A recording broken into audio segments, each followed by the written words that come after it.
नमस्कार दोस्तों, welcome to Bihar civils. मैं हूं आलोक सिंह और आज के इस वीडियो में हम डिस्कस करेंगे कि आखिर बीपीएससी प्रीलिम्स का जब हम फॉर्म फिल करते हैं तो उस वक्त कौन कौन सी सर्टिफिकेट की ज़रूरत होती है। ये सारा कुछ आज की इस वीडियो में मैं क्लियर करूंगा। ये एक नोटिफिकेशन डिस्कशन सीरीज चल रहा है जिसका ये दूसरा वीडियो है। पहला हमने ऑलरेडी बना दिया है। चैनल पे हमने इसका प्लेलिस्ट क्रिएट कर दिया गया है नोटिफिकेशन डिस्कशन के नाम से। तो कोई भी डाउट हो आपको फॉर्म भरने के लिए, वो सब आकर वीडियो आप देख लिया कीजिएगा, ठीक है। तो 30 सितंबर से ये फिलअप करना है हमारा वो फॉर्म। यहाँ पे मैंने पहले वीडियो में हमने बताया था। यहाँ पे देखिए डिसेबिलिटी का कुछ प्रकार दिया गया है। यहाँ पे VIDD, OH, MD। अगर आपको ये वर्ड नहीं समझ आता है, जो डिजेबल पर्सन है वो जब फॉर्म भरते रहेंगे तो ये नहीं आपको समझ आए तो आप यहाँ पे देख लेना। इसको देखो, यहाँ पे बिल्कुल क्लियरली लिख दिया गया है। यहाँ पे जो भी प्रकृति है, VI का क्या होगा, दृष्टि दिव्यांग, DD का क्या होगा, मुख बाधिर दिव्यांग, और OH चलन दिव्यांग। ये सारा कुछ ज़रूर आप देख लीजिएगा, तभी आप इसको फिल कीजिएगा, ठीक है। तो इस नोटिफिकेशन में हम आगे बढ़ते हैं और बात करते हैं कि जो हमारे पास अभी पोस्ट कितना बताया जा रहा है, 555 पोस्ट बताया जा रहा है। यहाँ पे क्लियरली लिख दिया गया है कि अगर ऐसी हुई कोई अधियाचना आया तो उसमें ये जो पोस्ट है ये बढ़ सकता है या फिर घट सकता है। यहाँ पे ये लिखा गया है। तो मोस्ट प्रोबेबली यहाँ पे घटना तो नहीं चाहिए, अब होगा ज़्यादा से ज़्यादा होगा तो ये बढ़ सकता है, ठीक है। तो ये क्लियर रहिएगा।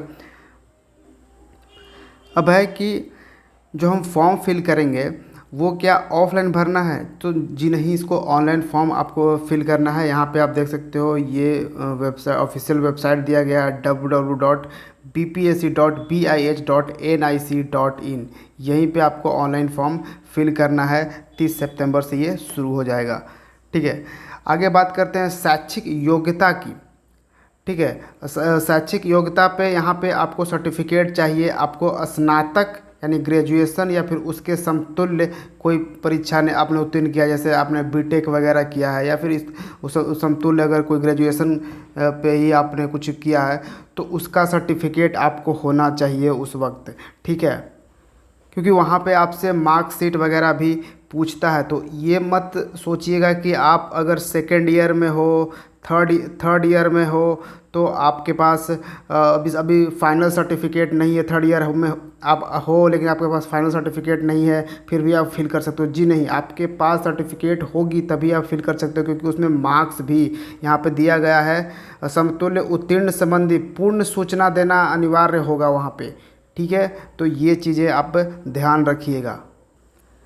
अब जहाँ तक बात है रिजर्वेशन की, तो आप जैसे ही फॉर्म फिल करोगे वहाँ पे आता है कि क्या आपको रिजर्वेशन की कैटेगरी में आपको चाहिए, यानी कि आपको रिजर्वेशन चाहिए या नहीं चाहिए। तो वहाँ पे अगर आपने रिजर्वेशन का कॉलम पे टिक किया है तो आपको रिजर्वेशन देगा। अदरवाइज़ आपने टिक नहीं किया है तो ऑब्वियसली आपको रिजर्वेशन नहीं मिलेगा, ठीक है। इसलिए आपको आरक्षण का दावा करना वहाँ पे ज़रूरी है। फिर है कि जाति के आधार पर आरक्षण का लाभ उन्हीं उम्मीदवारों को मिलेगा जिनका स्थायी निवास बिहार राज्य में है। तो जाति के आधार पर जो यहाँ पे रिजर्वेशन है, वो रिजर्वेशन का बेनिफिट किसे मिलेगा, जो बिहार के लोग हैं, ठीक है। उनका स्थायी निवास परमानेंट जो वो मूल निवासी हैं बिहार के, तभी उन्हें मिलेगा। आवेदन में दिया गया अस्थायी पता ही आरक्षण के प्रयोजन के लिए अस्थायी निवास अनुमान्य होगा। आप जब भी आप फॉर्म फिल करोगे वहाँ पे दो तरह के एड्रेस आपको लिखने होंगे, एक परमानेंट और एक प्रेजेंट एड्रेस, ठीक है। तो परमानेंट एड्रेस आपका जो है वो जो फिल करोगे उसी के अकॉर्डिंग बीपीएससी ये देख लेगा कि आप बिहार से बिलोंग करते हो या नहीं। अगर बिहार से बिलोंग करते हो तो आपको जाति के आधार पर ऑब्वियसली आपको वो देगा आरक्षण। अब आपको मालूम होगा, अगर आप किसी भी तरह का रिजर्वेशन लेना चाहते हो तो आपके पास सर्टिफिकेट उसकी होनी चाहिए। कौन कौन सी सर्टिफिकेट देखिए, अनुसूचित जाति या अनुसूचित जनजाति, ठीक है, एसटी या शेड्यूल्ड ट्राइब या शेड्यूल्ड कास्ट के जो लोग हैं उनके पास होना चाहिए जाति प्रमाण पत्र होना चाहिए, पहला ये बात। फिर अस्थायी निवास, मूल निवास प्रमाण पत्र भी होना चाहिए, उसका उसका डोमिसाइल होना चाहिए। ठीक है, तो ये दो आपको ज़रूरी है। फिर जो पिछड़ा वर्ग हैं या फिर अत्यंत पिछड़ा वर्ग हैं ओबीसी या फिर ई ओबीसी जो होता है, एक्सट्रीमली जो उम्मीदवारों को क्रीमी लेयर रहित प्रमाण पत्र जमा करना अनिवार्य होगा। फिर पिछड़ा वर्ग एवं अत्यंत पिछड़ा वर्ग की दशा में अपने अस्थायी अधिवास अंचल के राज्य सरकार द्वारा अधिसूचित अंचल पदाधिकारी राज्य पदाधिकारी द्वारा निर्गत क्रीमी लेयर रहित प्रमाण पत्र अपने अस्थायी अधिवास अंचल के राज्य सरकार द्वारा अधिसूचित अंचलाधिकारी द्वारा निर्गत अस्थायी निवास प्रमाण पत्र होगा। यानी कि आपका परमानेंट एड्रेस का जो उसका जो होगा आवासीय आपके पास होना चाहिए। ठीक है, अगला है आरक्षण का दावा करने वाली जो विवाहित महिलाएं हैं, जो महिलाएं हैं जो विवाहित हैं, अब वो भी आरक्षण अगर लेना चाहती हैं जाति के आधार पर, तो उन्हें जो सर्टिफिकेट जमा करना होगा, यानी कि वो अपने जाति का जो जाति प्रमाण पत्र वो बनाएंगी, तो वो अपने याद रखें कि वो अपने हस्बैंड से रिलेटेड का वो जाति प्रमाण पत्र ना बनाएं, उन्हें अपने फादर से रिलेटेड उन्हें बनाना पड़ेगा जाति प्रमाण पत्र, तभी उन्हें ये रिजर्वेशन का लाभ मिलेगा। देखिए यहाँ पे लिखा गया बिल्कुल क्लियर कि रहित प्रमाण पत्र उनके पिता के नाम एवं पता से निर्गत होना चाहिए। तो उनके पिता का नाम और उनके पिता का जो पता है उसी से ही आपका ये जाति प्रमाण पत्र होनी चाहिए भैया, चाहिए, न कि उनके पति का नाम। तो पति का नाम से नहीं होना चाहिए, ना पति के एड्रेस से होनी चाहिए, ये भी आपको याद रखनी है। उपर्युक्त आरक्षण संबंधी सभी प्रमाण पत्र आयोग कार्यालय में सत्यापन के समय मूल रूप से प्रस्तुत नहीं करने पर आरक्षण का लाभ दे नहीं होगा। अगर आपने ये सारा सर्टिफिकेट नहीं किया तो आपको आरक्षण ऑब्वियसली नहीं मिलेगा। अब एक है EWS इकोनॉमिकली वीकर सेक्शन, जो लोग हैं यानी कि जो जनरल कैटेगरी में आते हैं लेकिन वो इकोनॉमिकली वीकर हैं, आर्थिक रूप से कमज़ोर वर्ग हैं, तो ऑब्वियसली उनके लिए 10% का आरक्षण घोषित किया गया है, तो वो उन्हें मिलेगा। तो इसके लिए उन्हें सर्टिफिकेट देना होगा, उनकी इनकम सर्टिफिकेट, उनके फैमिली का, ये सारा कुछ आपको देना। परिसंपत्ति प्रमाण पत्र आपको देना होगा आर्थिक रूप से जो कमज़ोर हैं। ठीक है, तभी आपको ये 10% रिजर्वेशन का लाभ मिलेगा। और एक चीज़ यहाँ पे देखिए, आरक्षण कोटि के जो उम्मीदवार हैं अपनी जाति के अनुरूप, यानी कि आपको बढ़िया से मालूम होना चाहिए, आपके पास मौजूदा आपके पास एक सर्टिफिकेट होना चाहिए कि आप किस जाति से बिलोंग करते हैं। अदरवाइज़ आपने कुछ जाति लिख दिया और बाद में आपने कैसे भी जल्दी जल्दी में कोई सर्टिफिकेट कुछ और बना दिया, तो इसमें आपका क्या होगा कि आपको नहीं मिल पाएगा इस आरक्षण का लाभ। यहाँ पे लिखा गया है किसी प्रकार की त्रुटि होने पर आरक्षण का दावा मान्य नहीं होगा। यहाँ पे आप देख पा रहे होंगे कि आरक्षण कोटि का अंकन ऑनलाइन आवेदन से संबंधित कॉलम में करेंगे एवं ऑनलाइन आवेदन भरते समय उनके पास आरक्षण कोटि के अनुरूप सक्षम प्राधिकार से निर्गत प्रमाण पत्र उपलब्ध होना चाहिए। ठीक है, ये याद रखिएगा। और फिर देखिए, आरक्षण कोटि के जो आरक्षण हैं, किन किन लोगों को आरक्षण मिलेगा, फिर उनका जो ये शॉर्ट फॉर्म है और उसके बाद यहाँ पे कोड है, ये सब कोड वगैरह ये सब लिखने को आएगा एग्ज़ाम में, तो ये यहाँ से आप लिख पाओगे।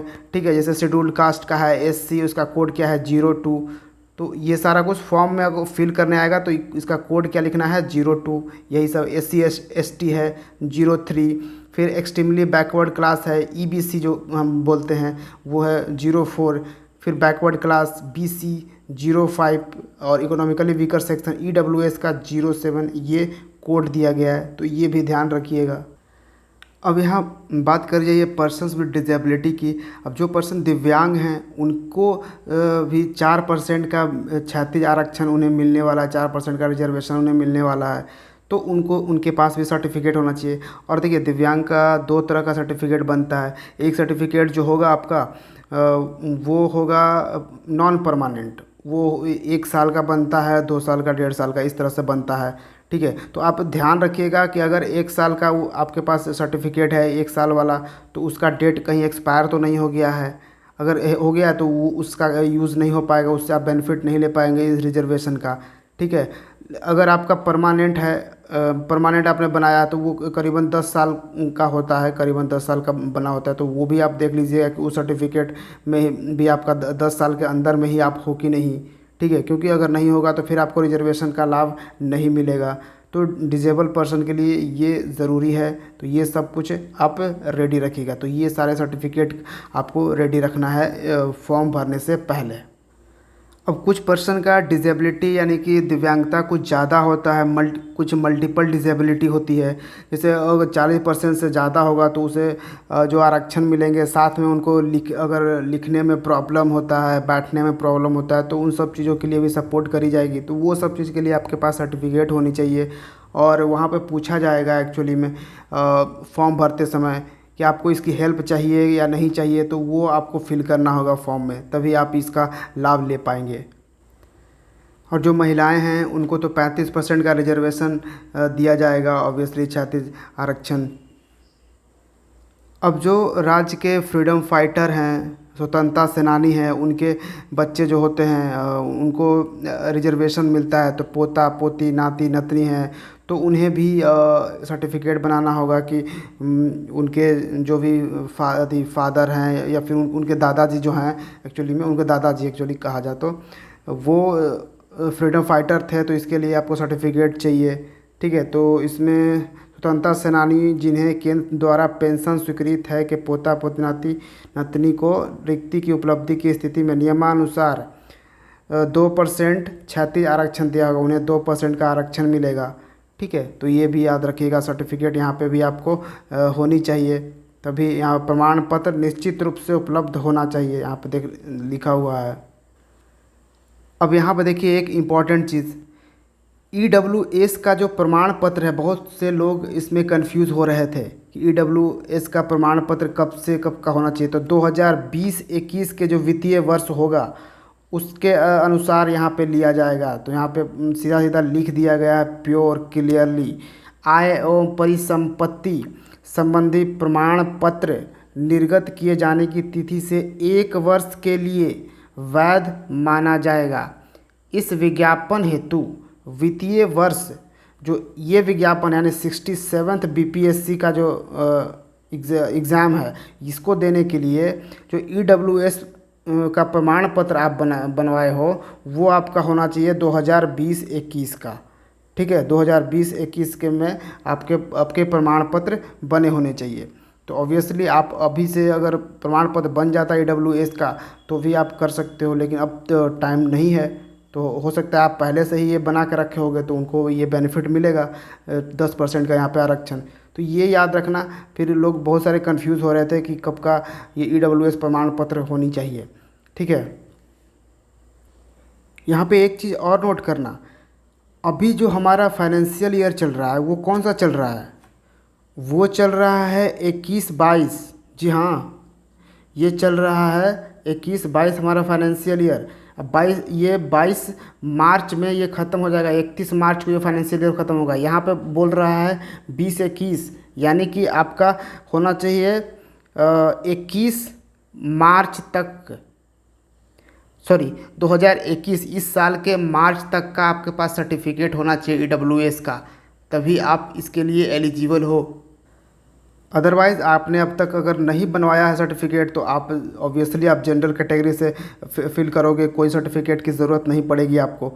ठीक है, तो वो आपको ऐसा ही करना पड़ेगा। अगर आपको 2021 के मार्च तक का ही सर्टिफिकेट यहाँ पे ढूंढ रहा है, यहाँ पे 2020-21 का फाइनेंशियल ईयर पे ही आपको यहाँ पे करना होगा। अब आज के वीडियो का एक लास्ट और मोस्ट इम्पोर्टेंट बात समझिए। बहुत से लोग कंफ्यूज रहते हैं, वो प्रीलिम्स का फॉर्म तो भर दिया, उसमें सर्टिफिकेट एक्चुअली कुछ सर्टिफिकेट की ज़रूरत नहीं पड़ती है, वो सर्टिफिकेट जो की ज़रूरत पड़ती है जब उनका इंटरव्यू होता है। तो बहुत से लोग क्या करते हैं कि प्रीलिम्स तो दे दिया, जब मेंस आने वाला है उसके पहले सर्टिफिकेट बनवा लेते हैं। लेकिन यहाँ पे बिल्कुल क्लियरली लिख दिया गया है, आप इस लाइन को पूरा क्लियरली पढ़ पाओगे कि यहाँ पे लिख दिया गया है कि आपके पास जो भी सर्टिफिकेट है वो प्रीलिम्स का जब फॉर्म आप भर रहे हो ना 67 BPSC के, उसके पहले का हर सर्टिफिकेट होना चाहिए।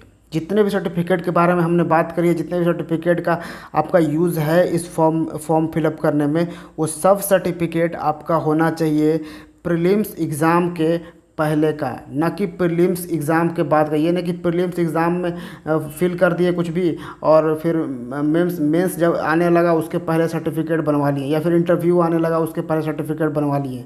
जी नहीं, प्रीलिम्स के सर्टिफिकेट का ही आपका जांच होगा कब, इंटरव्यू के टाइम में आपका इसी सर्टिफिकेट को। तो इस बात को बिल्कुल ही एकदम से गांठ बांध लेना, ऐसे ही ये मत आगे कर लेना, ठीक है। तो ये बात ध्यान रखना, बिल्कुल कंफ्यूजन नहीं होना है इस बार, बिल्कुल एकदम बढ़िया से फिल करना है फॉर्म। तो इस नोटिफिकेशन डिस्कशन सीरीज़ में हमने ये दूसरा वीडियो किया है और इसमें जितने भी सर्टिफिकेट के बारे में हमने बताया सारा कुछ क्लियर किया। AWS हो या फिर कब से कब तक सर्टिफिकेट की ज़रूरत होती है वो सारा कुछ कर दिया है। उम्मीद है आपको ये बेनिफिट देगा आपके फॉर्म फिल करने टाइम में, ठीक है। तो इसको ज़रूर बढ़िया से देखिएगा और अपने दोस्तों के साथ शेयर कीजिए। वीडियो को लाइक करना मत भूलिएगा और इसको शेयर कीजिए, और चैनल को अब तक सब्सक्राइब नहीं किया ज़रूर सब्सक्राइब कीजिए। मिलते हैं हम बिहार सिविल्स के दूसरे वीडियो में। Thank you for watching Bihar civils. जय हिंद।